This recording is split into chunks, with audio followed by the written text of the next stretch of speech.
நசையரு மனம் கேட்டேன், நித்தம் நவம் என சுடர்தரும் உயிர் கேட்டேன், அசைவரு மதி கேட்டேன். இதை அருள்வதில் உனக்கெதும் தடையுள்ளதோ? வல்லமைத்தாராயோ இந்த மாநிலம் பயனுற வாழ்வதற்கு.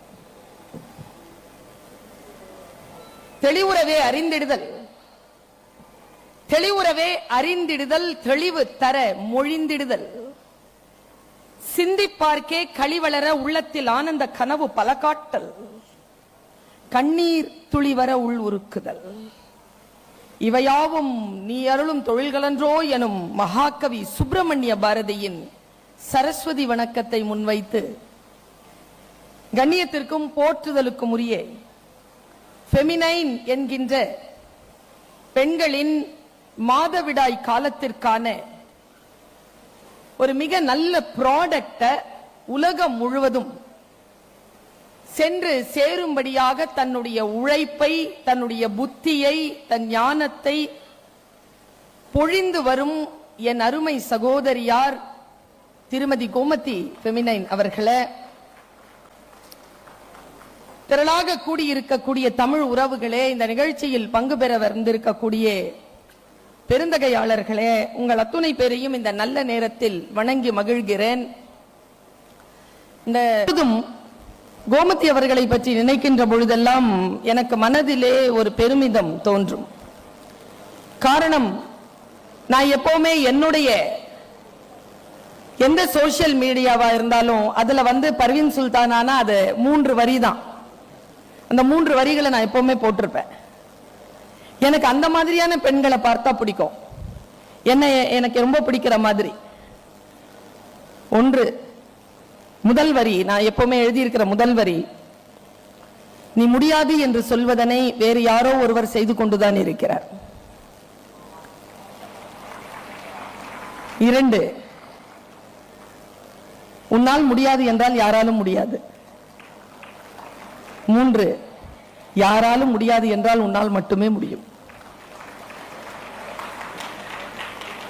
ஒரு 16 ஆண்டுகள் பெரும் தவத்திலே ஈடுபட்டு அதனுடைய பயனாக உயரங்களை கண்டிருக்கும் கோமதி அவர்களை நான் ஒரு ஐகானா பார்க்கிறேன். ஒரு பெண்ணாக அவர் மீது எனக்கு பெருமிதமும் ஒரு கம்பீரமான மரியாதையும் வருகிறது. அவருக்கு என்னுடைய வாழ்த்துக்களை தெரிவித்துக் கொள்கிறேன். அவருக்கு துணை நிற்கக்கூடிய உங்கள் அத்துணை பேருக்கும் என்னுடைய அதே சமமான வாழ்த்துக்கள். என்ன பேசிவிட முடியும் இந்த கிரௌடுக்குன்னு யோசிக்கிறேன். பெண்ணினுடைய அந்த வலியை, மாத விடாய், மாத விலக்கு, மாத வழிபாடு, இதையெல்லாம் ஒரு ஆண்கள் எல்லாம் சேர்ந்து பேசுகின்ற பொழுதெல்லாம் வேறு மாதிரியான ஒரு உலகத்தில் இருப்பது போல் எனக்கு ஒரு எண்ணம் தோன்றுகிறது. எப்பொழுதும் நான் ஒரு விஷயத்தை மட்டும் சொல்லுவேன். இந்த மார்ச் 8ஆம் தேதி அன்னைக்கு பெண்களுக்குன்னு ஒரு நாள் வருது. அது யாரை வச்சு பேசுவாங்கன்னா பொம்பளை பிள்ளைங்களை வச்சே பேசுவாங்க. நான் எப்பவுமே அந்த மாதிரியான கூட்டங்களுக்கு போகும்போது சொல்றது உண்டு, மார்ச் 8ங்கிறது பெண்களுக்கான சர்வதேச மகளிர் தினம். ஆனால் அந்த தினத்தை கொண்டாட வேண்டியது பெண்கள் மட்டும் அல்ல, ஆண்களும் சேர்ந்து கொண்டாடக்கூடிய ஒரு நாள் தான் அந்த சர்வதேச மகளிர் தினம் என்று நான் சொல்லுவேன். அதே மாதிரி இந்த ஃபெமினைன் விழாவை இத்தனை ஆண்களும் சேர்ந்து இந்த அரங்கத்தில் இருந்து கொண்டாடுவது என்பது எனக்கு மிகுந்த மகிழ்ச்சியை தருகிறது. உங்கள் அத்துணை பேருக்கும் என்னுடைய வாழ்த்துக்கள். எப்படி இந்த பேச்சை தொடங்குவது என்று நான் யோசிக்கிறேன். எப்பொழுதுமே என்னுடைய வாழ்க்கையில் நான் மேடை ஏறுகின்ற பொழுதெல்லாம் ஒரு ஸ்டேட்மெண்ட் சொல்லி என்னுடைய பேச்சை தொடங்குவது வழக்கம், ஒரு வாக்குமூலம். அந்த வாக்குமூலத்தையே நான் இந்த மேடையிலும் வைக்கலாம் என்று கருதுகிறேன். யாருடைய உதடுகளில் ஒளிந்து கொண்டிருக்கக்கூடிய சொல் நம் வாழ்க்கையை மாற்றும் என்று நமக்கு தெரியாது. அது எந்த புத்தகத்திற்குள் ஒளிந்து கொண்டிருக்கிறது என்று கூட நமக்கு தெரியாது. எப்பொழுது அந்த சொல் நம்மை சேர்கிறதோ அப்பொழுதிலிருந்து நம்முடைய வாழ்க்கையில் மாற்றம் நிகழ்கிறது. என்னுடைய பிரார்த்தனை எல்லாம் அந்த ஒற்றை சொல், உங்கள் வாழ்க்கைக்கான அந்த ஒற்றை சொல் இந்த சிறிய உதடுகளில் இருந்து இதோ இந்த நிமிடங்களில் உதிர்ந்து விட வேண்டும் என்பதுதான். ஆனால் என்ன ஒரு துயரம் தெரியுமா, அந்த சொல் நம்மை சேருகின்ற பொழுது கவனம் சிதறி இருக்கும். அந்த சொல் நம்மளை கடந்து போயிடும். அது ஒரு சுத்திட்டு வரும் பாருங்க, 30-40 வருஷம் ஆயிடும். சரியான நேரத்தில் சரியான சொல் சேர வேண்டும். ஒன்னும் இல்ல, நான் ஏதோ ஒரு நாட்டுக்கு போறேன், இமிகிரேஷனுக்கு கியூல நின்னுட்டு இருக்கோம். அப்போ ஒரு பெரிய ஹோர்டிங் ஒண்ணு இந்த பக்கம் இருந்தது. அந்த ஹோர்டிங்கை தாண்டி தான் அந்த இமிகிரேஷனுக்குள்ள போனோம். அந்த ஹோர்டிங் அவன் என்ன நினைச்சு வச்சான்னு தெரியல, பெரிய ஒரு ஹோர்டிங். அது என் வாழ்க்கையில் பெரிய மாற்றத்தை நிகழ்த்திய ஒரு சிந்தனைக்கான ஒரு காட்சி அதுக்குள்ள இருந்தது. அதையே என்னுடைய பேச்சிற்கான துவக்கமா நான் இன்னைக்கு சொல்லலாம்னு நினைக்கிறேன். பெண்களை பற்றி புகழ்ந்து பேசுவதற்கோ, பெண்களுடைய வலியை நான் புரிந்து கொண்டேன் என்று சொல்வதற்கோ, இந்த வாய்ப்புகளை பயன்படுத்திக் கொள்கின்ற உங்கள் அத்துணை பேருக்குமான செய்தி, பெண்களாக இங்கு உட்கார்ந்து இருக்கக்கூடிய நம் அத்துணை பேருக்குமான செய்தி. அது ஒண்ணும் இல்ல, ஒரு கடல்ல இருந்து ஒரு பெரிய ஒரு கோல்டன் ஃபிஷ் அப்படி பாயுது. அது சின்ன ஒரு குடுவை, கண்ணாடி குடுவை. அதுக்குள்ள போய் தலை அப்படி நுழைக்குது. இந்த மாதிரி ஒரு ஓவியம். கீழே என்ன எழுதியிருந்தான் தெரியுமா? மேல பெருசா எழுதியிருக்கிறது, what is the biggest problem of life. அந்த காட்சிக்கு கீழே எழுதியிருக்கான், திங்கிங் டூ ஸ்மால். நீ ரொம்ப சின்னதா யோசிக்கிறல்ல, அதான் வாழ்க்கையில பெரிய ப்ராப்ளம்னு சொல்லுது. நான் எங்கே தெரியுமா? எழுந்து நின்ற வினாடி பெண்ணாக பூமிதனில் பிறந்து விட்டால் மிக பிழை இருக்குதடி தங்கமே தங்கம் என்று பாரதி பாடிய அந்த வார்த்தையை எடுத்து பார்க்கிறேன். பிழை நாங்கள் பெண்களாக பிறந்ததில் இல்லை, பெண் என்று அர்த்தமற்ற முறையில் அடங்குவதில் தான் இருக்கிறது. அதிலிருந்து எழுந்து வருகின்ற பொழுது பல காட்சிகள் நமக்கு தெரிகின்றன. யாருக்கும் யாரும் போட்டி கிடையாது. நான் பல பெண்களை சந்திக்கிறேன். இந்த பெண்கள் எல்லாருமே வாழ்க்கையில் முன்னேறிய பெண்களை எல்லாம் சந்திக்கிறேன். அவர்கள் எல்லாம் என்ன சொல்கிறார்கள் தெரியுமா? வெளியில பார்த்தாதான் நான் ஒரு பொண்ணு, உள்ள நான் ஒரு ஆண் கிடையாது. நான் எப்பொழுதுமே பெண்களுக்கான ஏற்றங்களுக்கான நிகழ்ச்சிகளில் பேசுகின்ற பொழுது நான் இதை சொல்லுவது வழக்கம். எங்க அம்மா என்கிட்ட ஒரு வார்த்தை, இந்த மாதிரி ஒரு வார்த்தை சொல்லியிருக்காங்க ஏற்கனவே. என்னை பத்தி அடுத்தவங்கிட்ட சொல்லும் போது சொன்னாங்க. எங்க சித்தப்பாட்ட சொல்லிட்டு இருந்தாங்க ஒரு வாட்டி. நான் அப்ப நல்ல பேச்சுல கொஞ்சம் வாய்ப்புகள் பெற்றுக்கொண்டு வருகின்ற அந்த மாணவ பருவத்தின் காலம். என் பொண்ணு எவ்வளவு தைரியமான பொண்ணு தெரியுமா? காதர் பாஷா அப்படி வளர்த்திருக்கேன் என் பிள்ளைய. என் மனசு சொல்லுது, சரி அம்மா ஏதோ எல்லையை தாண்டி போய் ஏதோ ஒரு வார்த்தை சொல்ல போறாங்கன்னு. ஃபர்ஸ்ட் கிளாஸான பொண்ணு, தைரியம், எங்க போனாலும் திரும்பி வந்துருவா. சரி சொல்லிட்டு சொன்னாங்க, என் பிள்ளைய நான் ஆம்பளை மாதிரி வளர்த்து வச்சிருக்கேன்னு சொன்னாங்க. சித்தப்பா போயிட்டார். நான் எங்க அம்மாவை கூப்பிட்டு சொன்னேன், இது வரைக்கும் நீ என்ன கெட்ட வார்த்தையில திட்டினதே இல்லம்மா. ஆமாம்மா, உன்ன எதுக்கு நான் திட்ட போறேன்? இப்ப திட்டிய என்னம்மா திட்டின? ஆம்பளை மாதிரி வளர்த்து வச்சிருக்கேங்கிற, அது எப்படிமா திட்டம்? அண்ணனை கூப்பிடு, அண்ணனை சொல்லு, நீ நான் உன்னை பொம்பளை பிள்ளை மாதிரி வளர்த்து வச்சிருக்கேன்னு. அப்போ ஒரு பெண்ணை, ஒரு ஆணை அழைத்து உன்னை பெண் போல் வளர்த்திருக்கிறேன் என்றால் அது வசை என்றால், ஒரு பெண்ணை அழைத்து உன்னை ஆண் போல் வளர்த்திருக்கிறேன் என்றால் அதுவும் வசைதான். பெண்ணினுடைய அடையாளம் பெண்ணிற்குரியது, ஆணிற்கான அடையாளம் ஆணிற்குரியது. எந்த ஒரு விஷயத்திலும் யாரும் யாருக்கும் நிகரும் கிடையாது. அடுத்த நிலையில் எதுவும் சமமும் கிடையாது. அவரவர்கள் ஒரு இடத்தில் இருக்கிறார்கள், இன்னொருவர் இன்னொரு இடத்தில் இருக்கிறார்கள். அவரவர்கள் இடத்தில் அவரவர்கள் வேலை செய்து கொண்டிருக்கிறார்கள். இந்த அக்செப்டன்ஸ்க்கு பேர் தான் ஃபெமினைன் விழா.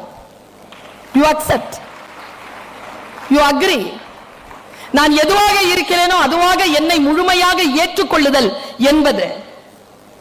நான் பல நேரங்களில் சொல்லுவது உண்டு, எனக்கு என்ன வேணும், பெண்ணுக்கு என்ன வேணும். இங்க நிறைய ஆண்கள் இருக்கிறீர்கள். பல நேரங்களில் பெண்ணுக்கு என்ன வேணும்ன்றது தெரிய மாட்டேங்குது. பெண்ணுக்கு என்ன வேணும் தெரியுமா? சத்தியமா சொல்றேன், ஒரு பெண்ணுக்கு எது வேண்டும் என்று ஆழ் மனதில் நீங்கள் நினைக்கிறீர்கள் என்றால் அது உங்கள் தாயாக, தங்கையாக, மனைவியாக, காதலியாக, தோழியாக, மகளாக, யாராக இருந்தாலும் அந்த பெண் இன்னொரு பெண்ணிடத்திலும் அந்த பெண் இன்னொரு ஆணிடத்திலும் கேட்கக்கூடிய, எதிர்பார்க்கக்கூடிய ஒரே ஒரு விஷயம் சுயமரியாதை மட்டும்தான். எங்கே சுயமரியாதை கிடைக்கிறதோ அங்கே அந்த பெண் மகிழ்ச்சி அடைகிறாள். சுயமரியாதை என்பதற்கான விளக்கம் என்ன? நம்மில் பல பேருக்கு தெரியாது. சுயமரியாதை என்பது எந்த பெண்ணிடத்தில் நீங்கள் பேசுகின்ற பொழுதும் நான் உன்னை விட உயர்ந்தவன் இல்லை என்று நீங்கள் நினைப்பில் பேசுவது மட்டும்தான் அவளுக்கு தருகின்ற சுயமரியாதை. எந்த விதத்திலும் யாரும் உயர்ந்தவர்கள் இல்லை, எல்லோரும் அவரவர்கள் பாதையில் பயணிக்கிறோம் என்கின்ற அந்த ஒரு நிலைப்பாடு பெண்ணாக இருக்கிறதற்கு. இங்க கூட யாரோ ஒருத்தங்க சொன்னாங்க, எனக்கு முன்னால பேசியவர்னு நினைக்கிறேன், நயன்தாரா மேடம், அவங்கள எப்படி கூப்பிடுறீங்க? சொசைட்டில எப்படி கூப்பிடுறீங்க அவங்கள? இன்னொருத்தர் இருக்கிறாரு, அவர் இந்த லேடிங்கிறது அந்த வலிக்குது சார்.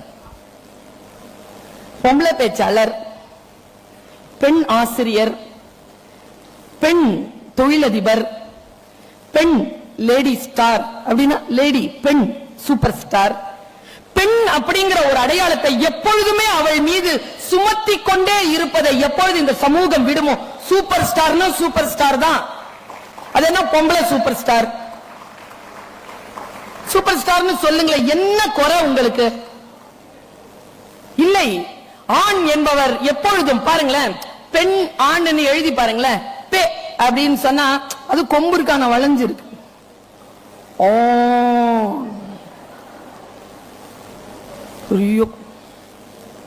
ஷான் பிள்ளைனாலும் அவர் சூப்பர் ஸ்டார், இது லேடி சூப்பர் ஸ்டார். இன்னொரு சொன்னாங்க அவங்க, அந்த நேத்திர தரிசனம், என்ன சொன்னீங்க சார்? திவ்ய நேத்ரா. என் பேர் பர்வீன் சுல்தானாங்க. பர்வீன் 7 ஸ்டார்ஸ், சுல்தானானா அரசி. 7 ஸ்டார்ஸ், குயின் ஆஃப் 7 ஸ்டார்ஸ் எங்க அப்பா எனக்கு பேர் வச்சாரு. நயன் தாரான்றது அந்த நயன் கிடையாது, நயன்னா கண்கள், தாரானா நட்சத்திரம். நட்சத்திரங்கள் போன்ற கண்களை படைத்தவள்னு அவருக்கு பேர் வச்சிருக்கிறாங்க. அந்த வார்த்தையை கோமதி அவர்களிடத்தில் அவர் தரிசனமாக கண்டார் என்பது இந்த 2 பேருக்குமான ஒரு காம்பினேஷனுக்காக சொன்ன மொழியாசிரியர் இல்லையா நான்? எப்பொழுதும் யாரையேனும் நாம் நினைத்து நினைத்து பாராட்டுகின்ற பொழுது அந்த பாராட்டில் முழுமையான பிரபஞ்சத்திற்கான சக்தி கலந்திருப்பது போல் பார்த்துக் கொள்ளுங்கள். ஒன்னும் இல்ல, பெண்ணினுடைய போராட்டம் மிக மிக பெரியது, மிகப்பெரிய போராட்டம் அது.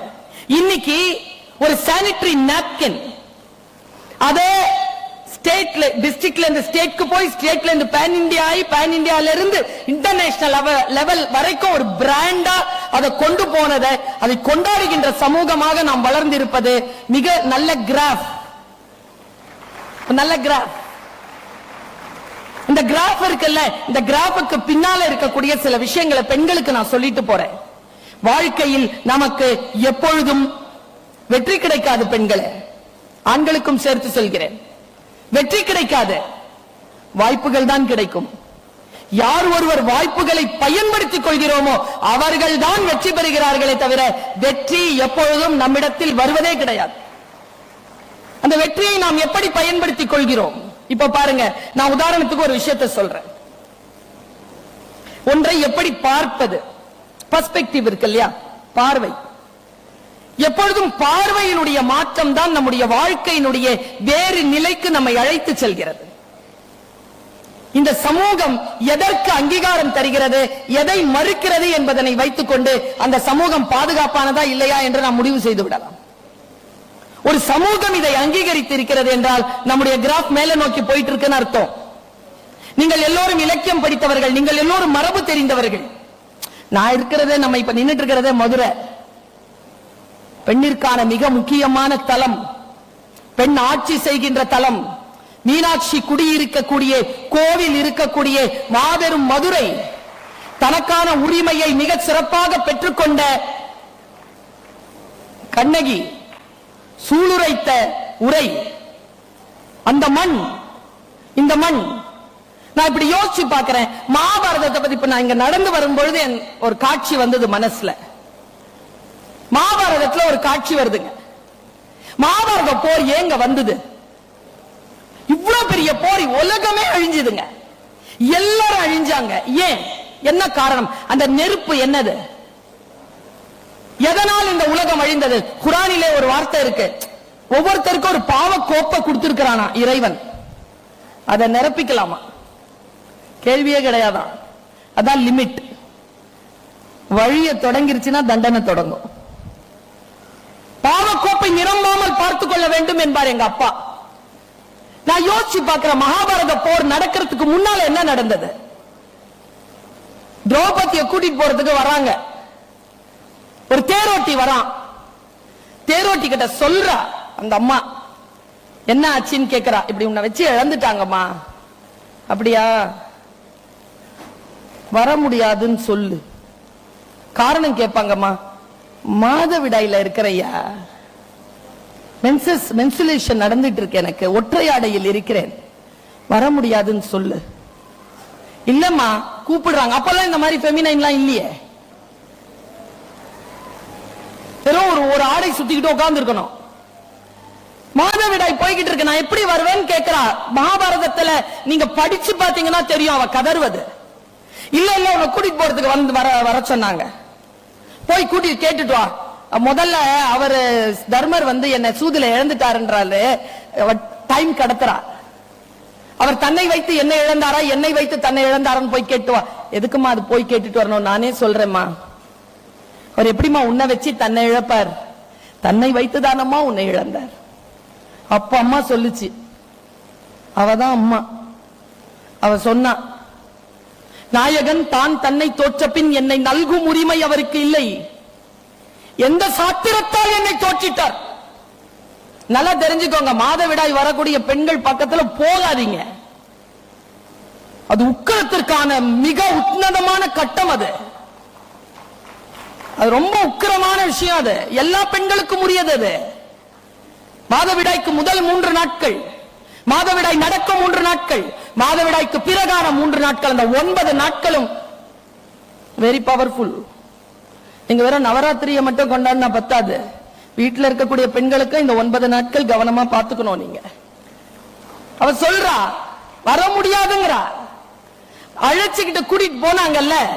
மகாபாரத போர் வந்ததற்கு மிக முக்கியமான காரணம், அவள் தலைமுடியை பிடித்து இழுத்துக்கொண்டு போகின்ற பொழுது வழியிலெல்லாம் அவளுடைய உதிரம் சிந்தி இருந்தது என்று எழுதுகிறார்கள். அந்த உதிரம் தான் இந்த உலகத்தை அழித்தது என்று மகாபாரத போருக்கான காரணத்தை வியாக்கியானம் சொல்லுகின்றவர்கள் சொல்கிறார்கள்.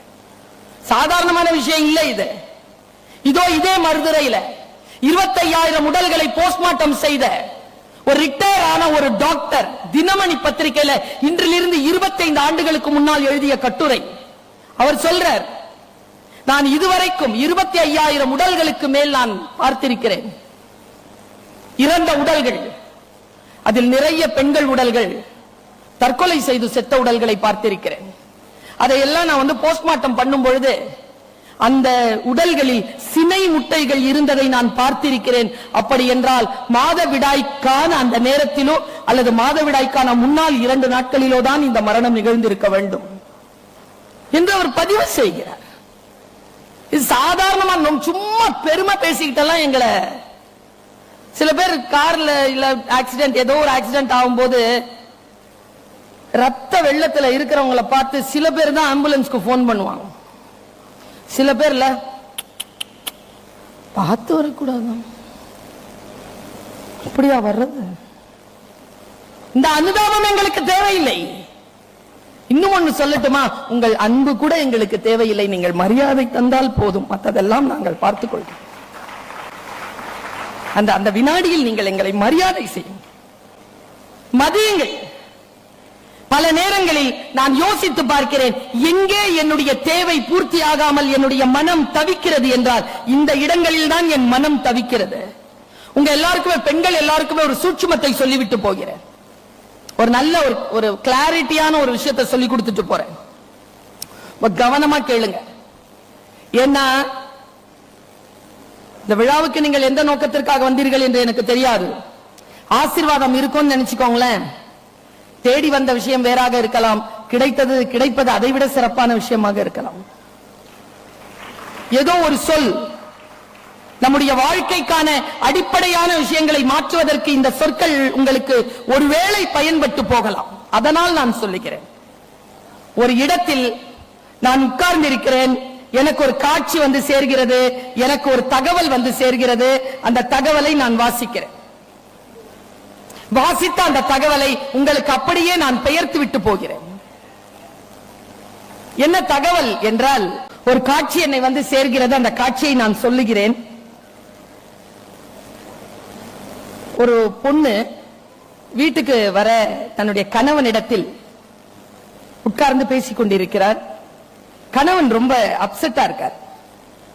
என்னன்னு கேட்டா, ஒரு பெரிய பிரச்சனை. அந்த பிரச்சனையை எப்படி சமாளிக்கிறதுன்னு அந்த கணவனுக்கு தெரியல. அந்த பெண் ஒரு சிறிய காரியம் செய்தாள். அந்த காரியம் செய்ததன் மூலமாக ஒரு மிகப்பெரிய சிக்கலுக்கான தீர்வு அவ சொல்லிட்டா. எனக்கும் உங்களுக்கும் 1000 பிரச்சனைகள். ஒரு பிரச்சனையை எப்படி பார்க்கிறது? அவ வந்து உட்கார்றா. அவங்க வீட்டுக்காரருக்கு அவ ஒரு பிரிட்டிஷ் பெண். அவங்க வீட்டுக்காருக்கு உணவு தயாரிக்கிறா. 3 அடுப்பு ஏத்தி இருக்கு. 3 அடுப்புல 3 பாத்திரத்தை வைக்கிறா. 3த்துலயும் தண்ணி கொதிக்க வைக்கிறா. தண்ணி நல்ல கொதி நிலையில் இருக்கும் பொழுது ஒரு பாத்திரத்துல உருளைக்கிழங்கு போடுறா, ஒரு பாத்திரத்துல முட்டை போடுறா, இன்னொரு பாத்திரத்துல காஃபி பீன் அது போடுறா. 3 ரெடி ஆகுது. அந்த உருளைக்கிழங்கை எடுத்து ஸ்மாஷ் பண்ணி வைக்கிறா. பாயில்டு எக்கை எடுத்து உரிச்சி வைக்கிறா. காஃபி பீன்ல இருந்து வடிகட்டின அந்த தண்ணீரை எடுத்து காஃபி பண்ணி கொடுக்கிறா. முன்னால வச்சிட்டு அவ சொன்னா, தண்ணீர் கொதித்தது இல்லையா, அதான் பிரச்சனை. மனிதன் வாழ்க்கையில் பிரச்சனை. நீ யாராக இருக்கிறாய் என்பதை பார். உருளைக்கிழங்கு உறுதியானது. பிரச்சனைக்குள்ள போட்ட உடனே அது மெதுவாயிடுச்சு. முட்டை ரொம்ப மிருதுவானது, உள்ள உடைச்சா அப்படியே லிக்விட் ஆயிடும். ஆனா அது தண்ணியில அந்த பிரச்சனையில் போட்ட உடனே இறுகிருச்சு. அடுத்தது காஃபி பீனை போட்ட உடனே அது தண்ணியில் அந்த காஃபி பீன் என்ன பண்ணுச்சு, தன்னுடைய ஃப்ரேக்ரன்ஸை கலந்து அந்த தண்ணீரை ஒரு குடிக்கான ஒரு பானமாக அது மாற்றியது. நீ உருளைக்கிழங்கு போலவோ முட்டை போலவோ இருக்காதே, காஃபி பீனை போல் இரு. உனக்கு வருகின்ற எந்த பிரச்சனையாக இருந்தாலும் அதற்குள் கலந்து அதை மாற்றம் செய் என்று சொன்னால் அந்த தாய். வார்த்தைகள் தான், பெரிய வார்த்தைகள் தான், சின்ன சின்னதா தெரியும், ஆனா பெரிய பெரிய மாற்றங்களை ஏற்படுத்தும். எனக்கு பல நாட்களா ஒரு கவலை. என் பேச்சை கேட்கிறவங்க எல்லாம் என்கிட்ட சொல்ற ஒரே வார்த்தை, தொடர்ந்து சொல்றாங்க, மேடம் உங்க பேச்சை கேட்காம நான் தூங்குறதே இல்லை மேடம். 10 வருஷமா கேட்கிறேன் இந்த வார்த்தையை. என் கண்ணாடி முன்னால நின்னுட்டு நான் ஒரு 6 மாசத்துக்கு முன்னால சொன்னேன், என்ன பர்வீன் உன் பேச்சை கேட்டு எல்லாரும் தூங்குறேன் அப்படின்னு சொல்றாங்க. தூங்க வைக்கவா பேசுற? பேச்சை கேட்டா எப்படி தூக்கம் வருது? உன் பேச்சை கேட்டு எப்படி தூங்குறாங்க? ஆனா எனக்கு பின்னால இப்ப நான் பேசிட்டே இருக்கும் போது தாய்மையோடு அனௌன்ஸ்மெண்ட் பண்ணிட்டு போனாங்களே என் சகோதரி, அந்த மாதிரி ஒரு பெண் எனக்கு ஒரு குறிப்பு கொடுத்தா. துபாயில இருக்கா. உன்னுடைய, அவ இங்கிலீஷ்ல எழுதியிருந்தா, நான் தமிழ்ல சொல்றேன், உன் பேச்சு தூக்க மாத்திரை தெரியுமா உனக்கு? நான் மறுபடியும் அதேவா? இல்லை, பெண்களாகிய நாங்கள் இந்த உலகத்தில் போராடுகிறோம். எவ்வளவு போராடினாலும் கிடைக்க வேண்டியது கிடைப்பதே இல்லை. எங்களை பயன்படுத்தி சக்கையாக தூக்கி அடிக்கிறது இந்த உலகம். அந்த வீடு, அந்த சூழல், இந்த சமூகம் சக்கையாக நான் என் படுக்கையில் விழுகிறேன். உள்ளத்தில் உளைச்சல் காரணமாக உறக்கம் வர மறுக்கிறது. கையில் அலைபேசியை எடுத்து பார்க்கிறேன், நீ வருகிறாய், நீ சொல்கிறாய் நாளைய உதயம் உனக்காகத்தான், இந்த உலகத்திலேயே அழகானவள் நீதான், நிர்வாகத்தில் சிறந்தவள் நீதான், உதயம் உனக்காகத்தான் காத்திருக்கிறது, நீ நாளை எழு, இப்பொழுது அமைதியாக தூங்கு என்று சொல்கிறாய். நான் உறங்குகிறேன், அடுத்த நாள் காலையில் விழிப்புடன் எழுந்திருக்கிறேன் என்றால் உன்னுடைய சொற்கள் தூக்க மாத்திரை தானே. சொல் ஒன்றுதான். எப்படி நாம் புரிந்து கொள்கிறோமோ அதை வைத்துக் கொண்டுதான் நாம் அடுத்த கட்டத்திற்கான வாழ்க்கை இருக்கிறது நமக்கு. சூழலை எந்த வினாடியிலும் சரியாக பாசிட்டிவ் நோக்கத்தோடு பயன்படுத்துங்கள் என் தோழிகளை. சரியாக பயன்படுத்துதலில் எங்கேயோ நாம பிசுறோம். அதுக்கு பேர் அன்பு, பேரன்பு, பெருங்கருணை, நம்முடைய மரபு எதுவாக இருந்தாலும் நான் சொல்லுகிறேன். இதோ நான் இந்த மேடையில் சொல்லிவிட்டு போகிறேன், அப்பன் தோண்டிய கிணறு என்பதற்காக உப்பு தண்ணீரை குடிக்காதீர்கள். ஏன் என்று கேளுங்கள். ஏன் இப்படி இருக்கிறது, ஏன் இப்படி இருக்கக்கூடாது என்று கேளுங்கள்.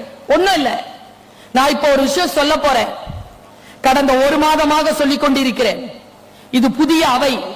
வீட்டுக்கு போகும்போது பர்வீன் சுல்தானா பேச்ச கேட்டுட்டு போனீங்கன்னா டேக் அவேன்னு ஏதாவது ஒண்ணு இருக்கும்ல, டேக் அவே மெசேஜ் கொடுக்கிற இந்த பெரியவங்க இருக்கிறீங்கல்ல, பல நேரங்கள்ல இளைய பிள்ளைகளினுடைய சிக்கல் அவர்களுக்கு புரிவதே இல்லை. இன்னைக்கு இருக்கிற ஜெனரேஷன் இருக்குல்ல சார், அது ஜெனரேஷன் எக்ஸ், மில்லேனியன்ஸ், இப்போ ஜெனரேஷன் ஆல்பா, இப்போ இந்த 10 நாளைக்கு முன்னால பிறந்ததெல்லாம் ஜெனரேஷன் பீட்டா. ஒரு ஜெனரேஷன் இன்னொரு ஜெனரேஷன் புரிஞ்சுக்கிறதே இல்ல, புரிஞ்சுக்கக்கூடிய சூழலே இல்ல. நான் சொல்லுகிறேன், ஒரு ஜெனரேஷனை காட்டிலும் அடுத்த ஜெனரேஷன் ரொம்ப சிறப்பா வருது. முதல்ல அதை புரிஞ்சுக்கணும். அதனோடு நின்று கம்பீட் பண்ற அளவுக்கு நம்முடைய வாழ்க்கை சூழலை நாம் சரி செய்து கொள்ள வேண்டும் என்பதற்கான பேரன்போடு இந்த கருத்தை உங்ககிட்ட நான் சொல்றேன். ஆண் பெண் என்கின்ற உறவு, பெண்ணை எப்படி புரிந்து கொள்ள வேண்டும், ஆணை எப்படி புரிந்து கொள்ள வேண்டும் என்ற உணர்வு உங்கள் அத்தனை பேருக்கும் சொல்லுகிறேன். ஆண் பெண் என்ற பேதம் இல்லாமல் சொல்லுகிறேன். இளைஞர்களை கிண்டல் செய்வதும், அந்த வயதிற்குரிய குழந்தைகளை அவமானப்படுத்துவதும் சமூகம் நிகழ்த்தினால் தனி மனிதராக இருந்தாலும் எதிர்த்து குரல் கொடுங்கள், சமூகம் வாழும். இன்றைய இளைஞர்கள் நம்மை விட நன்றாக இருக்கிறார்கள் என்பதனை நம்புங்கள். அவர்கள் தவறான பாதையில் போய்விடாதபடிக்கு காப்பாற்றக்கூடிய பொறுப்பு மூத்தவர்களுக்கு உண்டு, உடன் நடக்கின்றவர்களுக்கு உண்டு என்பதனை மட்டும் புரிந்து கொள்ளுங்கள். நான் ரொம்ப முக்கியமான விஷயத்தை நான் இப்ப சொல்ல போறேன். ஒரு மீட்டிங்ல நான் பேசுறேன், அது ரொம்ப ரொம்ப குரூஷியலான ஒரு மீட்டிங். 63 பேர் தற்கொலை செய்து கொண்ட மீட்டிங். அவங்கள பாதிக்கப்பட்டவர்கள் எல்லாம் அந்த மீட்டிங்க்கு வந்திருக்காங்க. கனடா நாட்டில் நடக்குது. ஒரு வருஷத்துல தமிழ் பேசுகின்ற இளைஞர்கள், இந்தியா மற்றும் இலங்கை சார்ந்த இளைஞர்கள் 63 பேர், 28 வயதிற்குள் இருக்கக்கூடிய 63 பேர் தற்கொலை செய்திருக்கிறார். அதனால அந்த குரூப் டிஸ்கஷன் எல்லாம் நடத்துறாங்க. என்ன மாதிரியான ஆட்களை கூப்பிட்டு பேசுறாங்க. அன்னைக்கு topic inner harmony, inner piece, inner harmony. நான் பேசுறேங்க. நான் பேசி முடிச்சிட்டு இப்படி பின்னால போறேன். நிறைய பேர் போட்டோ பிடிக்க வருவாங்க. அப்போ ஒரு பொண்ணு வந்தாங்க. அந்த பொண்ணுக்கு ஒரு 40-45 வயசு இருக்கும் சார். பேரழகா இருந்தா, தன்னை அப்படி நிறுத்தி இருக்கா. பயங்கர பணக்காரி, ஃபுல்லா வைரம் தான் போட்டிருக்கா. வந்தா என் கைய பிடிச்சா, கைய பிடிச்சி பெசைஞ்சி கண்ணில் ஒத்திக்கிறா, முத்தம் கொடுக்கிறா. Thank you thank you thank you so much. 8 வருஷமா சிறையில் இருந்தேன், என்ன நீ இன்னைக்கு விடுதலை பண்ணிட்ட, எப்படி நன்றி சொல்றதுன்னு எனக்கு என்ன கவலைன்னா, அவளை நான் பார்த்துட்டே இருக்கேன். மேக்கப் கலையுது, கண்ணில் அப்படி வருதா, இங்கெல்லாம் மேக்கப் கலைதா. என்னடா இது மேக்கப் கலையுது உனக்கு, அமைதியாரு அமைதியாருன்னு சொல்ற மனசுல நான் கண்களால் மட்டும் அவளை கூர்ந்து பார்க்கிறேன். தேங்க்ஸ் தேங்க்ஸ் சொல்லிட்டு வெளியில வேகமா நடந்து போயிட்டா அந்த ஹை ஹீலோட. நான் அப்படியே நிக்கிறேன். என் மனசுல கேக்குறேன், ஏய் பர்வீன், 45 நிமிஷம் பேசியிருக்க, 18 பாயிண்ட், ஏதோ ஒரு பாயிண்ட்ல தான் உடஞ்சிருக்கணும். என்ன பாயிண்ட்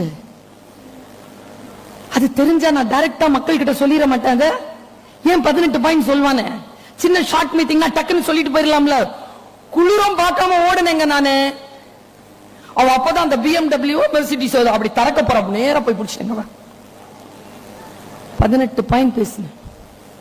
எந்த பாயிண்ட்ல சொல்லு, என் மக்கள் கிட்ட சொல்றேன். எனக்கே தெரியாம சில நேரங்கள்ல ரொம்ப வேகமா சொல்லி இருப்பேன்ல, இந்த பாயிண்ட மட்டும் ஸ்டார் பண்ணி சொல்றேன், சொல்லுனா. நீங்க இததான் சொன்னீங்க, இதான் என் மனசை விரிய வச்சதுன்னு அவ சொன்னா. அது உங்களுக்கு வேணுமா? இப்போ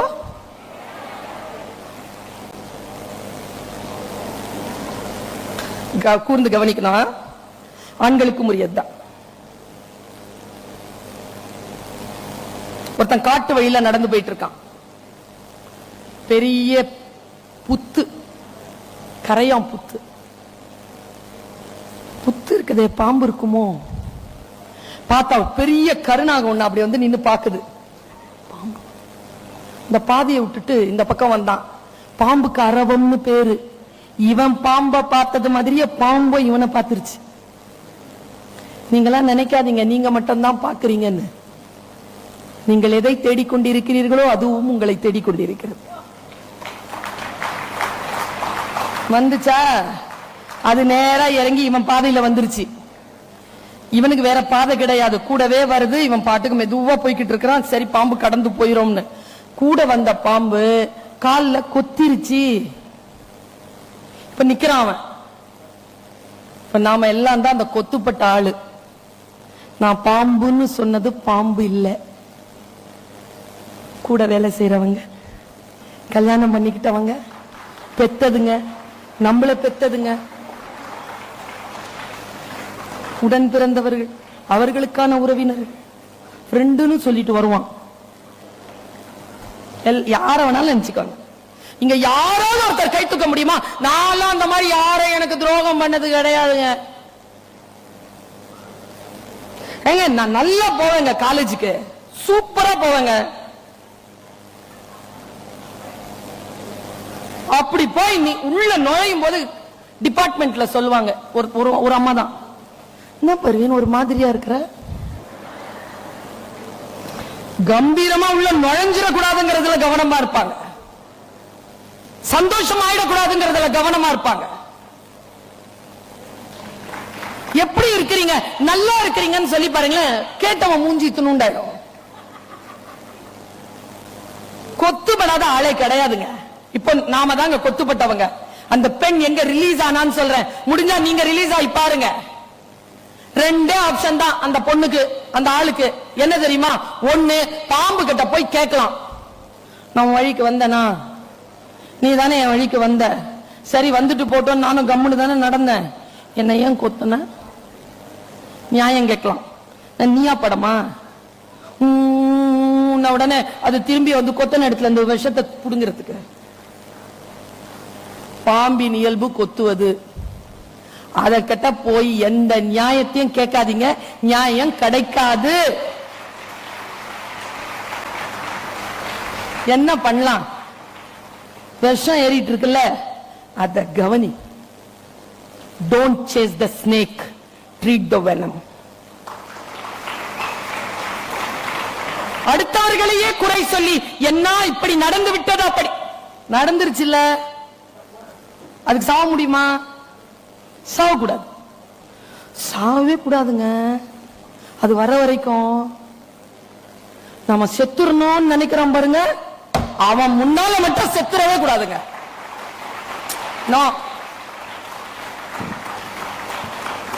காலமாகும், பரவாயில்ல. இதோ கோமதிக்கு 16 வருஷம் ஆச்சு, எனக்கு 30 வருஷம் ஆச்சு. 30 வருஷம் பேசுறேனே, இப்பதானே தெரியுது நான் பர்வீன் சுல்தானா நான் யாருன்னு. அப்ப கூட எழுந்து சிலது வெளில போகுது இல்ல.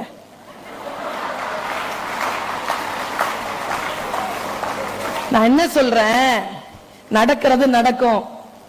Never give up. களத்தை விட்டு நீங்காத. தோல்வி வரும், களத்தில் நில்.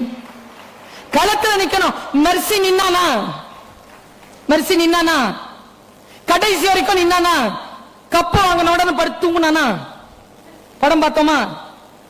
ரொனால்டோ தூங்கவே இல்லை, இன்னும் உழைச்சிட்டு இருக்கிறான். அவன் மறுபடியும் களத்தை சந்திப்பானான்னு கூட தெரியாது, ஆனால் மெர்சியை விட அதிகம் சம்பாதிக்கிறான். கடைசியாக கடைசியாக உயிர் துறப்பதற்கு முன்னால் மேடையில் பேசிய பாலு மகேந்திரா எங்க காலேஜுக்கு தான் வந்து பேசினார். லஞ்ச் டைம்ல கேட்டேன், சார் ஏதாவது சொல்லுங்களேன் சார் எங்களுக்கு. சொன்னனே பர்வீன், ஏதாவது சொல்லுங்க சார். அவர் சொன்ன ஒரு வார்த்தையை சொல்லிட்டு போறேன். அவர் சொன்னார், ஜெயிக்கிறோமோ தோக்குறோமோ அது முக்கியம் இல்ல, விரும்பியதை செய்து கொண்டே இருக்கிறோமா அதுதான் முக்கியம். விரும்பியதை செய்யுங்கள். எந்த காலகட்டத்திலும் நீங்கள் எதை நினைக்கிறீர்களோ அதை செய்து கொண்டே போங்கள். உங்களுக்கான காலம் கனிகின்ற பொழுது அது வந்து சேரும். இந்த மீட்டிங்லாம் எதுக்கு தெரியுமா? எத்தனை ஆயிரம் பேரை வந்து சுயமரியாதையா எழுந்து உட்கார வச்சிருக்காங்க. எங்க தீட்டுங்க, இவங்க மொழியில எல்லாம் சொல்லணும்னா தீட்டு துணிங்க. அத வேர்ல்டு பிராண்ட் ஆக்கணுமா இல்லையா?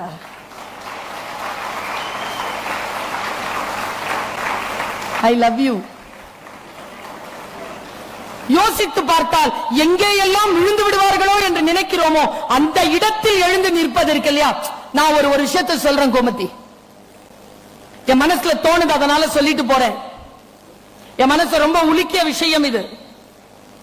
எல்லாருக்கும் போராட்டம் இருக்கு, எல்லாருக்கும் போராட்டம் இருக்கு. கொஞ்சம் உங்கள் மனக்கதவுகளை மட்டும் கொஞ்சம் திறந்து வையுங்கள்.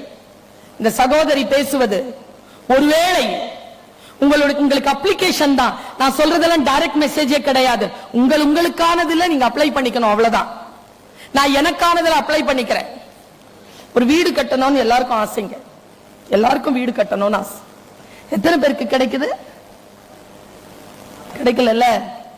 உங்களுக்கு தெரியுமா, இந்த மாதிரி பெரும் கனவோடு இருக்கக்கூடியவர்களுக்காக நான் சொல்ற வார்த்தை ஒண்ணு மனசுல நினைச்சுக்கோங்க, பிரபஞ்சம் உங்களோட கனெக்ட் ஆகும். நான் சாதாரணமா இந்த வார்த்தையை சொல்றேன், உங்களுக்கு எப்படி புரியுதோ அப்படி எடுத்துக்கோங்க. நான் இறைவனை வேண்டிக் கொண்டு இதை சொல்கிறேன். மனிதர்களுக்கு இருக்கிற இடம் ரொம்ப முக்கியம், அதே மாதிரி பறவைகளுக்கு ரொம்ப முக்கியங்க. பறவைகள் இருக்குல்ல, அது கூடு கட்டும். எப்ப கட்டும் தெரியுமா? ஆணும் பெண்ணும் சேர்ந்து முட்டை இட வேண்டும் என்று நினைத்து விட்டால், பெண் ஆணோடு சேர்வதற்கு முன்னால் ஆண் என்ன செய்யும்னா போய் வீடு கட்டும். பறவையில கட்டி அந்த பெண்ணை கொண்டு போய் அந்த கூட்டில இருந்து முட்டை பொரிக்கும், குஞ்சு பொரிக்கும். நான் இதை ஏன் சொல்றேன் தெரியுமா? இங்க எத்தனை பேர் நான் வெஜிடேரியன்ல முட்டை கோழி சமைச்சிருக்கீங்க? முட்டைக்கோழி சமைச்சா அது ரொம்ப ருசியா இருக்கும்னு சொல்லுவாங்க. நான் சமைச்சது இல்ல, சாப்பிட்டதும் இல்ல. முட்டைக்கோழி சமைக்கணும் பாங்க, அதை எடுத்து பார்த்தா முட்டை வரிசையா இருக்கும். யாராவது இங்க இருக்கக்கூடிய பெண்கள், மதுரையில நல்ல கோழி குழம்பு வைக்கிற பெண்கள், யாரேனும் கோழி அறுக்கும் பொழுது முட்டையில ஓடு பார்த்திருக்கீங்களா? ஓடு இருக்காதுங்க, யாருமே ஓடு பார்க்க முடியாது. நான் சொல்லுகிறேன், அவங்க சொன்னாங்களே இங்க மாதாவை நான் புரிந்து கொள்கிறேன்னு. பிரசவ வேதனைங்கிறது என்ன தெரியுமா? இப்ப மாதம் மாதம் நமக்கு வெளியாகுது இல்லைங்க, இதெல்லாம் அப்படியே அரெஸ்ட் ஆயிடுங்க. 9 மாசம் அரெஸ்ட் ஆச்சுன்னா புள்ளைங்க, அந்த வேதனை இருக்குல்ல, பறவைக்கான வேதனை. முட்டை போடும் 1 மணி நேரத்துக்கு முன்னால் அது ஓடு கட்டும். அந்த வெண்ணிலாவுடைய கவிதையை வாசிச்சீங்கல்ல, எறும்புக்கும் நாய்க்கும் எப்படியோ அதில் பறவையும் சேர்த்துக் கொள்ள சொல்லுங்கள் அவளை. அந்த ஓடு கட்டுமாங்க. ஓடு கட்டுன அடுத்த அவர் அது முட்டை போட்டாகணும்.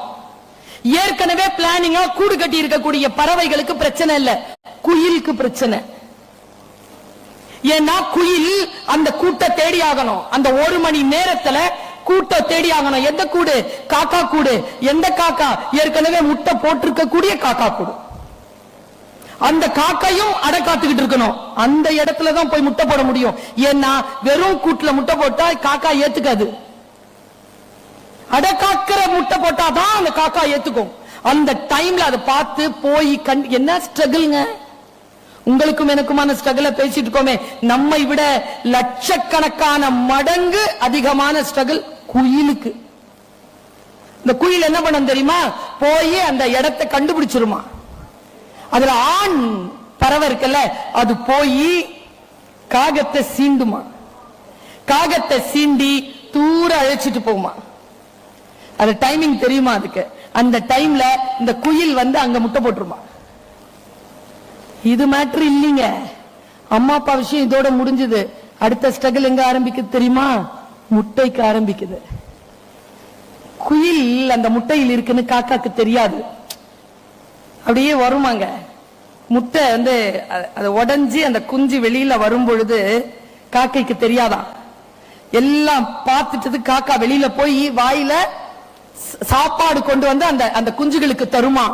அப்போ கூட பிரச்சனை இல்லையா? பிரச்சனை எப்போ தெரியுமா? அந்த குஞ்சுக்கு வாய் திறக்கும் போது சத்தம் ஒண்ணு வரும், கிச் கிச்னு சத்தம் வரும்ல. அப்போ அது சத்தம் போடும்போது அது மட்டும் டிஃபரெண்டா போடுமா. உடனே காக்கா கேக்குமா, where is our family sound? You are கத்திஃபைங் வெரி டிஃபரெண்ட்லி அப்படின்ட்டு வாயில கொத்துமாங்க. கொத்துமா. நீங்க எந்த பறவையும் இந்த குயிலையும் பாருங்களேன், அது கடைசி அது எந்த பாட்டு சொன்னாலும் அதுல ஒரு சோகம் இருக்கும். அந்த சோகம் அந்த குஞ்சா இருக்கும்பொழுது வாங்கின கொத்தால வந்தது. பெண்களை குழந்தைகளை காயப்படுத்தி விடாதீர்கள். வாழ்க்கை முழுவதும் அவர்களால் சந்தோஷமா இருக்கவே முடியாது. அந்த காயம் இருக்குல்ல, நான் யோசிச்சு பார்க்கிறேன். கத்தும், குயில் கத்தும். எங்கேயோ போயிட்டேங்க நானு படிச்சுக்கிட்டே. பாரதி பராசக்தி கிட்ட கேட்கிறான், எனக்கு வீடு இல்ல தாயே, வீடு கொடு. காணி நிலம் வேண்டும் பராசக்தி, காணி நிலம் வேண்டும். அங்கே தூணில் அழகியதாய் நன் மாடங்கள் துய்ய நிறத்தினதாய் அந்த காணி நிலத்திடையே ஒரு மாளிகை கட்டித்தர வேண்டும். அங்கே கேணி அருகினிலே தென்னை மர கீற்றுமிழ நீரும் 10-12 தென்னை மரம் பக்கத்திலே வர வேண்டும். நல்ல முத்துச்சுடர் போலே நிலா ஒளி முன்பு வர வேண்டும். அங்கே பாட்டு கலந்திடவே என் ஒரு பத்தினி பெண் வேண்டும். கேட்டா அவன் சொன்னான் பாருங்க, அங்கே கத்தும் குயிலோசை சற்றே வந்து காதில் பட. வீடு இல்லாம கத்துதே, அந்த கத்துற குயிலோசை என் காதல வந்து படுற மாதிரி நீ கொஞ்சம் அருள் புரிய மாட்டாயான்னு கேட்கிறான். பெண்ணை புரிந்து கொள்வது அவ்வளவு சுலபம் இல்லை, ரொம்ப கஷ்டம். அந்த பெண்ணை ஒரு நிலையிலே வைத்து அந்த பெண்ணை புரிந்து கொள்வதற்கு ரொம்ப கஷ்டம். புரிந்து கொள்ள முயற்சித்தவர்கள், வாழ்க்கையில் வெற்றி பெற்றவர்கள், மிகப்பெரிய சாதனையாளர்கள், இவர்கள் எல்லாம் பெண் மொழி அறிந்தவர்கள். பெண்மொழி அறிந்தவர்கள். இந்த பெண்மொழி அறிந்தவர்கள்ன்றதுக்காக ஒரு குட்டியா ஒரு 2 செய்தியை சொல்லிட்டு நான் போறேன். எனக்கு ரொம்ப பிடித்தமான ஒரு பெண். நான் யாரையும் அம்மான்னு கூப்பிடுறது இல்ல சார், எங்க அம்மா தவிர்த்து. ஒரு பொண்ணை மட்டும் நான் அம்மான்னு கூப்பிடுறேன். அவளுக்கு இப்போ ஒரு 40 வயசு இருக்கும். இது நடந்து வந்து 2011. அப்ப அவளுக்கு நான் கழிச்சு பாருங்க அவளுக்கு என்ன வயசு இருக்கும்னு. ஒரு ட்ரெயின்ல போயிட்டு இருக்கா. 4 பேர் பாலியல் வன்முறை பண்ணாங்க அவளை. அவ ஒரு வாலிபால் பிளேயர். அவ பேர் அருணிமா சின்ஹா. போய் வீட்டுல மொபைல்ல அருணிமா சின்ஹான்னு போட்டு பாருங்க. அவளை பாலியல் பலாத்காரம் செஞ்சு வெளியில தூக்கி ராத்திரி 1:30 மணிக்கு அவ எதிர்க்கிறா. அவ எதிர்த்த உடனே தூக்கி வெளியில கடாசிட்டாங்க அவளை ட்ரெயின்ல இருந்து. இந்த பொண்ணு முகமெல்லாம் வீங்கி பேட்டி கொடுக்குது. முடிஞ்சா அதை கடந்துருங்க. பெண்களுடைய துக்கத்தை, பெண்களுடைய வலியை புரிந்து கொள்ள வேண்டும் என்று நினைக்கக்கூடியவர்கள் இந்த பாதையெல்லாம் கடந்து போங்க. அந்த பெண் அவ சொல்றாங்க, நான் எங்க தெரியுமா அவளை ஏன் தெரியுமா அம்மான்னு கூப்பிட்டேன், அதுக்கு ஒரு காரியம் இருக்கு, அதுக்கு பின்னால் ஒரு ரகசியம் இருக்கு, அதை சொல்றதுக்கு தான் அவளை நான் அம்மான்னு கூப்பிட்டேன்னு சொல்றேன். அவ கடக்கிறா, அடிபட்டு ட்ரெயின்ல இருந்து வீசி அடியப்பட்டு. அவ விழும்போது ராத்திரி 1:30 மணி, சாயந்தரம் 5:30 மணி வரைக்கும் ரெஸ்கியூக்கு யாருமே வரல. நாய் கடிச்சிடாம இருக்கிறதுக்காக கல்லை எடுத்து வீசிக்கிட்டு அங்கே படுத்து கிடந்திருக்கா. இன்னொரு ட்ரெயின் வந்திருக்கு 3:30 மணிக்கு, அது தூக்கி அடிச்சிருச்சு. அவளுடைய முதுகு தண்டு, லெப்ட் லெக் எல்லாம் போயிடுச்சு. குற்றியும் குலையுமா கிடக்கிறா. 5:30 மணிக்கு பரேலில இருந்து வருது ரெஸ்கியூ பண்றதுக்கு வேன். தூக்கி போடுறாங்க அவளை. ஹாஸ்பிட்டல் வந்து போடும்பொழுது அவ ஒரு வாலிபால் பிளேயருங்க. அவ உடம்பெல்லாம் செதஞ்சு போயிருக்க, மனசு செதஞ்சு போயிருக்க. போய் ஹாஸ்பிட்டல்ல போட்டோன்னா ஹாஸ்பிட்டல்ல சொல்றாங்களா உடனடியா ஆபரேஷன் பண்ணணும், ஆனா அனிஸ்தீசியா இல்ல, அடுத்த நாள் காலைல 10:30 மணிக்கு தான் வரும். ஆனா இப்போ ஆபரேஷன் பண்ணா ஒரு லெக்க காப்பாத்தலாம், நாளைக்குன்னா 2ம் போயிடும். அவ என்ன தெரியுமா சொன்னா, காலையில இருந்து வழியில தானே கிடக்குற, அனிஸ்தீசியா வேணாம், ஆபரேஷன் பண்ணுங்க. 6:30 மணிக்கு ஆபரேஷன் ஆரம்பிக்குது. 8:30 மணி வரைக்கும் ஆபரேஷன் பண்றாங்க. 10:30 மணி வரைக்கும் அது இன்னொரு ஆபரேஷனா மாறுது. 10:30 மணில இருந்து அடுத்த நாள் 10:30 வரைக்கும் அனிஸ்தீசியாவே இல்லாம வலியில் துடித்து கொண்டு 10:30 மணிக்கு அனிஸ்தீசியா வந்து அனிஸ்தீசியா கொடுத்து தூங்க வைக்கிறாங்க. 3 நாள் கழிச்சு முழிப்பு வருது. பார்த்தா ஒரு கால் எடுக்கப்பட்டிருக்கு, ஒரு கால் தான் இருக்கு. அவளை சந்திக்கிறதுக்கு அவங்க மாமா வராரு. சும்மா சிரிச்சே பேசுற, என்ன அருணிமா எப்படி இருக்கிற? நல்லா இருக்கிறமா. ஓகே ஓகே வா விளையாடலாம், கொஞ்சம் சீக்கிரமா வா விளையாடலாம். என்ன மாமா கிண்டல் பண்றியா? ஒரு கால் இல்ல மாமா எனக்கு. சரி ஓகே, கால் இல்ல தானே, ஒரு வேலை செய்யலாம், மலை ஏறலாமா? கிண்டல் பண்றியா? இல்ல எவரெஸ்ட் ஏறலாமா? போ மாமா நீ போ, நான் அழுதுருவேன், நீ போ. எவரெஸ்ட் ஏறதுக்கு 2 கால் வேணாம் பாப்பா, ஒரு கால் கூட போதும். சொல்லிட்டு போயிட்டாருங்க. சொல்தான் அந்த பொண்ணு மூளையில வேலை செஞ்சிருக்கு. 2011 மார்ச் மாதம் 13ஆம் தேதி அடிபட்டுச்சு. ரெஸ்கியூ ஆகி 3 மாசத்துல பிளேட் வச்சு கால்ல அந்த கேலிபர் ஷூ மாட்டிக்கிட்டு அவ உலகத்திலேயே முதலாக எவரெஸ்ட் ஏறின பெண்ணை போய் பார்த்திருக்கா. 2013 மே மாசம் 11ஆம் தேதி எவரெஸ்ட் ஏறிட்டா. எவரெஸ்ட் ஏறிட்டு அதெல்லாம் மேட்ரு கிடையாது. கோமத்தியும் ஏறுவாங்க, பர்வீனும் ஏறுவாங்க.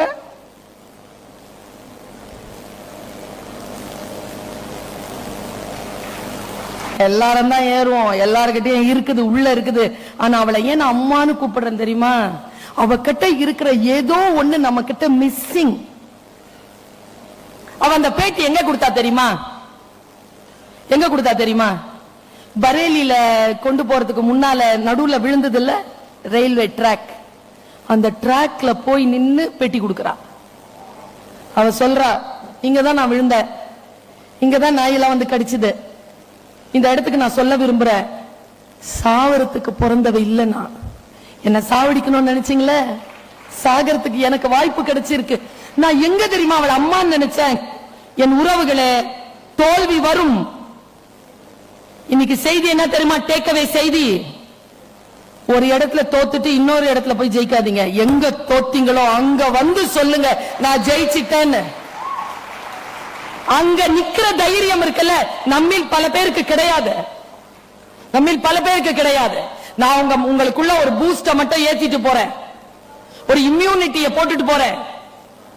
உடம்புல வந்து நாம எல்லாம் சக்தியின் மறு வடிவங்கள். எனக்கு இந்தியா ரொம்ப பிடிக்குங்க. இந்திய நாட்டின் குடிமகள் என்பதிலும் தமிழச்சியாக பிறந்தேன் என்பதிலும் பெரிய கர்வம் உண்டு எனக்கு. ஏன்னா இந்த நாட்டில் தான் பர்வீன் சுல்தானாவை கூட நான் பராசக்தி என்று சொல்லிக் கொள்ள முடியும். வெளியில எல்லாம் போன முடியாது. பாருக்குள்ளே நல்ல நாடு பாரத நாடு. பாருங்க, நான் வீட்டுக்கு போறேன், பசிக்குது எனக்கு.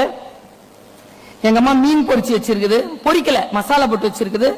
மீன் குழம்பு நல்லா செய்வாங்க எங்க அம்மா. சம பசி, போய் உட்கார. எங்க அம்மா கரெக்டா உட்காந்து டிவி பார்த்துட்டு இருக்காங்க. எங்க அம்மா டிவி பார்த்தா கிட்ட போக கூடாது. எங்க அம்மா கிருஷ்ணன் ரொம்ப பிடிக்கும், டிவி பார்ப்பாங்க, சீரியல் பார்ப்பாங்க. உட்காந்து சீரியல் பார்த்துட்டு இருக்காங்க. நான் சொன்னம்மா பசி உட்காரு அப்படின்னா, இல்ல நான் சீரியல் பார்க்கறது இல்ல, அடுத்த வீட்டு ஜன்னலை ஆபாசமாக எட்டி பார்ப்பதில் எனக்கு உடன்பாடு இல்லை, அதனால் நான் சீரியல் பார்ப்பது. உட்காந்துட்டேன். இல்ல இல்ல நான் போய் சுட்டுக்கிறேன், பொறிச்சுக்கிறேன், தீச்சிருவேன், உட்கார் நான் செஞ்சு தரேன் அப்படின்னா. புடவை கூட கேட்டாம அப்படியே உட்காந்தேங்க. டிவியில மாநிலம் வட மாநிலத்தினுடைய ஒரு தமிழ் டப்பிங் புராண கதை ஏதோ போயிட்டு இருக்கு. அதுல அப்படி வந்து நிக்கிறார் ஒருத்தர், உட்கார்ந்துட்டு இருக்கார் தவம் பண்ணிட்டு. இவ்வளவு அழகா இருக்கிறான், அப்படி நம்ம சொல்லக்கூடாது தானே? டாக்டர் வேலுமணி சார் சொல்லலாமா? சொல்லக்கூடாது. எங்க அம்மாட்ட கேட்டேன், ஏன் ஆம்பளை பார்த்து ஆம்பளை அழகுன்னு பொம்பளை சொல்லக்கூடாதுன்னா, கடவுள் அவர் பேரால நமக்கு நரகத்துல ஒரு வீடு கட்டிடுவாராம். நகரத்துல வீடு கட்டிக்கிட்டு சாதாரணமான கணவனோட வாழறதே நரகமா இருக்குது. அதுல நரகத்துல போய் ஒரு வீடா? எதுக்கு இவனை நல்லா இருக்குன்னு சொல்வானே. என் ஃப்ரெண்டு கிட்ட சொன்ன, நான் அப்ப 8ஆம் கிளாஸ் படிச்சுட்டு இருக்கிறேன். என் ஃப்ரெண்டு கிட்ட சொன்ன, யாரையும் பார்த்து அழகா இருக்குன்னு சொல்லாதடி லட்சுமி, ஏன் நரகத்துல நமக்காக எல்லாம் வீடு கட்டிடுவானா? அப்பனா எனக்கு ஒரு காலனிய முருகன் கட்டி வச்சிருப்பாரு. சொல்லக்கூடாது. ஆண்கள் பெண்களை பார்த்து அழகா இருக்கல, ஆனா ஆனா உண்மையாவே அவன் அழகா இருந்தாங்க. அந்த அரக்க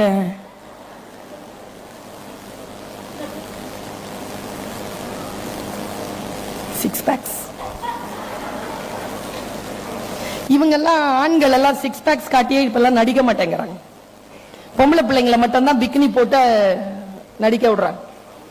எவ்வளவு குளிரான தேசம்னா கூட அவங்க அரைகுறை அடையில ஆடும், இவங்க ஃபுல்லா கிளவுஸ் போட்டு ஆடுவாங்க. அவன் உண்மையாவே நல்லா இருந்தான். இவங்க அம்மா இல்ல, யாருமா இதுன்னு கேட்டேன். அவன் அசுரன், சும்மா இரு. கண்ணை முழிச்சான் பாருங்க அம்மா, கடலாடிய கண்கள், கடலோடிய கண்கள், இவ்வளவு பெருசா இருக்கு கண்ணு.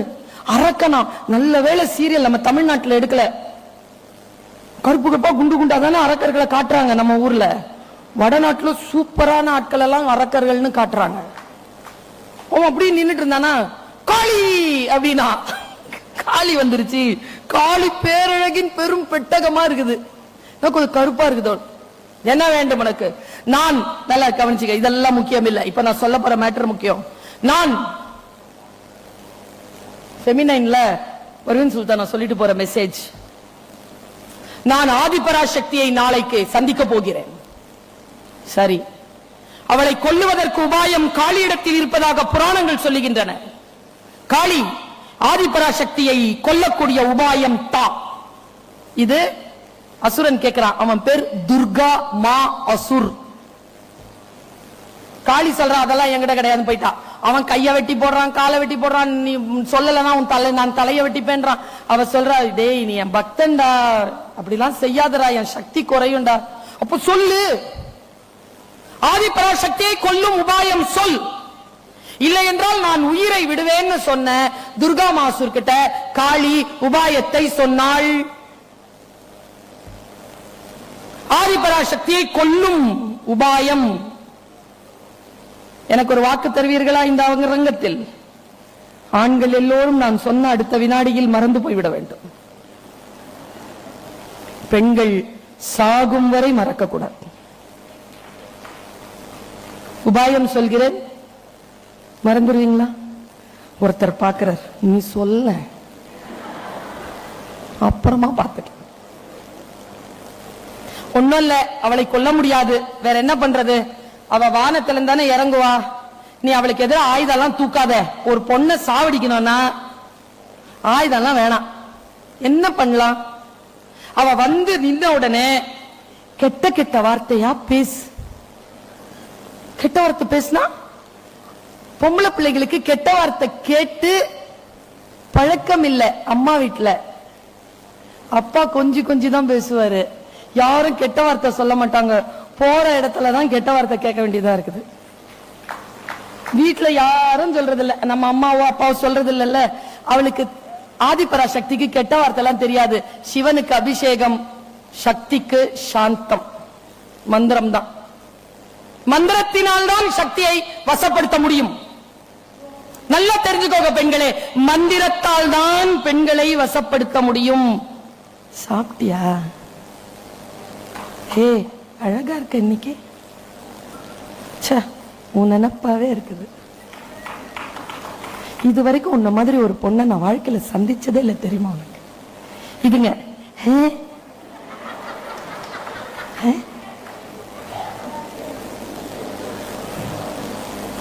நீ ரொம்ப நல்ல பொண்ணு. ஏன் தெரியுமா? நான் எது சொன்னாலும் நம்புறேன். உருப்பட்ட மாதிரிதான். மேல அந்த காளி இவ ஆதிபராசக்தி வருவா, கெட்ட வார்த்தை சொல்லு, மிரள்வா, சொல்லிக்கிட்டே இரு. மிரள மிரள மிரள மிரள துருண்டாயிடுவா. என்ன வேணாலும் பண்ணிக்கோ, எனக்கு தெரியாது. அதுக்கு மேல போயிட்டா. எனக்கு எங்க மீன் குழம்பு ஞாபகம் இருக்கு. அட பாவி, ஆதிபராசக்தியை கொல்ல போறியா? பாருங்க, அரக்கனையும் காளியையும் அப்படி பண்ண டைரக்டர் ஆதிபராசக்தியை எப்படி படைச்சிருப்பான்? ஆதிபராசக்தி அப்படி இறங்குறாங்க காலையில, தலைமுடியெல்லாம் அப்படி பறந்துட்டு இருக்கு, பின்னால லைட்டிங் கொடுத்திருக்கா, பொன்னிறமா அப்படி போட்டு திலகம் வச்சிருக்கா, கையில சூலம் வச்சுக்கிட்டு இறங்குது அம்மா. நம்ம எல்லாரும் தான் அந்த ஆதிபராசக்தி. இறங்கி வந்து நின்னால துர்கா மாசூர் அப்படின்னு கூப்பிடுறா. நம்ம ஆள் இல்ல அசுர, நீ எல்லாம் ஒரு பொம்பளை, அறிவு இருக்கா உனக்கு? சண்டைக்கு வந்துட்ட, பெரிய அழகியா நீ? உனக்கு நிர்வாக திறன் இருக்கா? முதல்ல உன்னை எல்லாரும் அம்மா அம்மான்றாங்க. என்ன அம்மா நீ? உனக்கு கொஞ்சமா மூளை இருக்கு. அவன் சண்டை போடுவான்னு வந்தா கெட்ட வார்த்தையில திட்டுறான். இவளுக்கு கெட்ட வார்த்தை கேட்டு பழக்கம் இல்லையா? இப்படி பாக்குறா. சண்டைக்கு தானே வந்தோம், இவன் என்ன பேசுறான்? நீ அறிவு கெட்டவ, நீ முட்டாள், உன்னை சரியா வளர்க்கவே இல்லை, நீ எல்லாம் வந்து இருக்கிறதுக்கே லாய்க்கு இல்லாத பொண்ணு, ஏன் முன்னாலதான் வந்து நீ நிக்கிறியா? பேசிக்கிட்டே இருக்கும் போது இல்லைங்க அப்படியே ஆனா பாருங்க, இத்துணுண்டு ஆயிட்டாங்க. கையில இருக்கிற வேல் ஆயுதம் எல்லாம் படிச்சு இத்துணுண்டு ஆயிட்டான். அப்போ அவன் உறைவாளை எடுத்தான் பாருங்க. கடவுளேன்னு நான் உட்கார்ந்து இருந்தேன்னா எந்திரிச்சிட்டேன். எங்க அம்மா இப்படி இருந்தவங்க நேரம் வந்துட்டாங்க. எப்படி ஆதிபராசக்தியை கொல்ல போறான? எங்கிருந்தோ வந்துச்சுங்க ஒரு சவுண்டு, சக்தி. பார்த்தா சிவபெருமான். நீதானடி என் அரிதாங்கினி, நீதானடி என்னுடைய பத்தினி, நீதானடி உலக மாதா, நீதானடி பேரழகி, உன்னால் தானடி நான் வாழ்கிறேன், நீ இல்லை என்றால் இந்த உலகமும் ஒன்றுமில்லை, இந்த பிரபஞ்சமும் ஒன்றும் இல்லை, நான் வெறும் சிவனடி, நீதானடி சக்தின்னு சொல்ல சொல்ல சொல்ல சொல்ல அப்படி மறுபடியும் அம்மா வந்துட்டா. நேரா போய் துர்கா மாசுரனை கொன்னுட்டா. சீரியல் முடிஞ்சது. நான் சாப்பிடவே இல்லை, படுத்து தூங்கிட்டேன். உங்களுக்கு எல்லாம் நான் இதை ஏன் சொல்றேன் தெரியுமா? நமக்கு எதிராக வெளியில் துர்கா மாசுரர்கள் சுற்றி கொண்டிருக்கிறார்கள். நம் சக்தி நிலையை குலைப்பார்கள். உங்களுக்கு நான் தருகின்ற ஒரே டிப்ஸ், சிவபெருமான் வந்து காப்பாற்றுவார் என்று காத்திருக்காமல், நாம் சக்தி நிலையை குலைக்கத்தான் இவன் இப்படி பேசுகிறான் என்று துர்கா மா அசுரர்களை கொன்று ஆதிபராசக்திகளாக இருக்கக்கூடிய நாம் துர்கைகளாக நின்று இந்த உலகத்தை சந்திக்கக்கூடிய அந்த வினாடிதான் நமக்கான நாள். அதனால்தான் கல்கட்டாவில் இன்னைக்கும் துர்கையத்தான் வெளியில எடுத்துட்டு வராங்க. அவதான் உற்சவ மூர்த்தி. அவளுக்கு கோயில் கிடையாது, வெளியில தான் அப்படி நிப்பா. வீட்டிற்குள்ளே இருக்கக்கூடியவர்கள் மிக மிக அன்பானவர்களாக இருந்து கொள்ளுங்கள். வெளியில் வந்தால் இந்த உலகத்தை சந்திக்கக்கூடிய ஆதிபராசக்திகளாக துர்கைகளாக நீங்கள் வர வேண்டும். அதற்காகத்தான் இத்தகைய விழாக்களை நாம் இந்த அளவிற்கு கொண்டாடி கொண்டிருக்கிறோம் என்று சொல்லி நான் எப்பொழுதும் சொல்லுவதை சொல்லுகிறேன். நான் சிட்டுக்குருவியாகத்தான் வளர்ந்தேன். ஆனால் குருவி வளர வளர வளர என்னுடைய சிறகுகளை நான் விரிக்க தொடங்குகின்ற பொழுது இது சிட்டுக்குருவிக்கான சிறகு இல்லை என்று நான் புரிந்து கொண்டேன். இது ராஜாளி. வானத்தில் பறந்து கொண்டிருக்கிறேன். வானம் பறந்திருக்கிறது என் தோழிகளே. நீங்களும் சிட்டுக்குருவிகளோ புறாக்களோ கிளிகளோ இல்லை, நீங்களும் ராஜாளிகள் தான் என்று காட்டுவதற்காக செம்புட்பறவையே சிறகை விரி, எழு, பற, வானம் காத்திருக்கிறது. வா, சேர்ந்து பறப்போம். வாழ்த்துக்கள், மகிழ்ச்சி.